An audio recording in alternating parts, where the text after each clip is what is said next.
Relying on freelancers and other third parties is a must when brokering in Fiverr.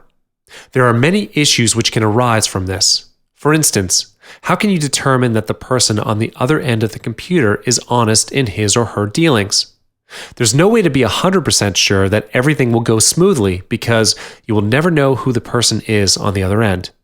Hence, the process of screening and filtering freelancers is unavoidable for a broker.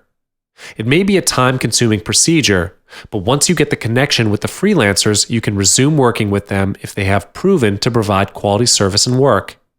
Here are a few methods that will help keep you at ease. You're going to go through a series of filters before you decide to contact them. Without further ado, let's move on to the first level. First and foremost, you must pick the right place to post your offer. Use established marketplaces on the internet. The difference between non-established and established marketplaces is that established ones will keep only good quality freelancers. There is already a large pool of freelancers available in these established marketplaces. The following are a list of established marketplaces where you can find quality freelancers: Agent Solo, All Freelance Work, and Upwork. Many potential candidates will send you the link to their profile once you get your job posted. Read through the feedback they've gotten. Even though such information may not be able to show you exactly how reliable they are, but it does ease your work if you are hiring the freelancer for the first time. Filter the candidates by their ratings. After you've posted the job in the marketplace, you'll get a bunch of responses from freelancers hoping to get the job. Contacting them one by one would be time-consuming. To solve this problem, filter them according to their ratings. This would also help you to decrease the number of candidates. In general, there are two types of rating systems, which are the 10-point rating system and the 5-star rating system. If the marketplace that you use is using the 10-point rating system, make sure the freelancers have at least 8 points and above. If they're using the 5-star rating system, look for freelancers with at least 4 stars and above. The rating system runs this way. When their services are satisfying, their buyers will leave them positive ratings, which contributes to their overall rating. Thus, the higher the rating, the better the service they manage to provide. In this level, filter them out according to their ratings, then move on to the next step. The next method would be reading through the feedback and reviews in the profile. If you can, try to look for their profile on other platforms like Facebook. From their profiles, you can evaluate them better.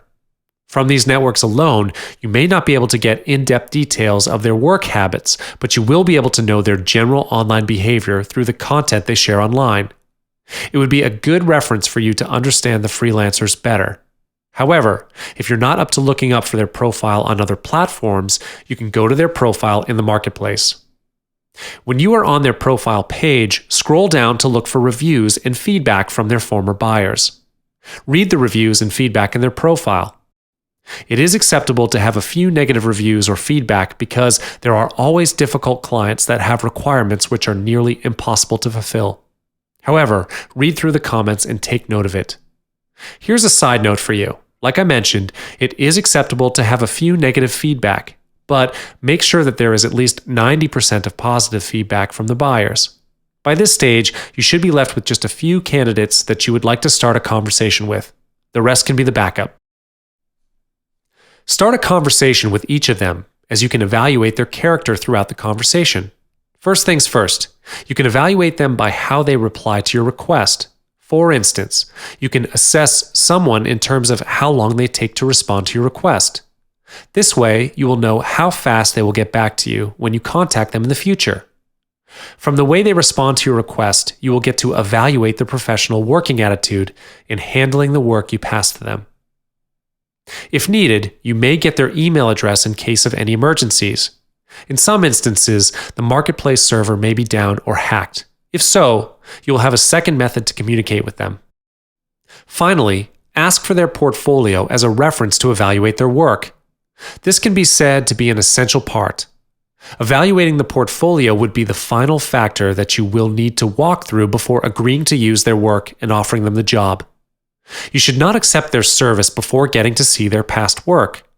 Regardless of anything else, the capability to provide quality work is the utmost important factor that you must put priority on when it comes to screening for freelancers. Whether they can perform well or not is not depending on the way they speak, but on their actions. Therefore, other than evaluating the way they handle work, you will need to evaluate the work from them. This is to ensure that you can provide the best service to your clients as well.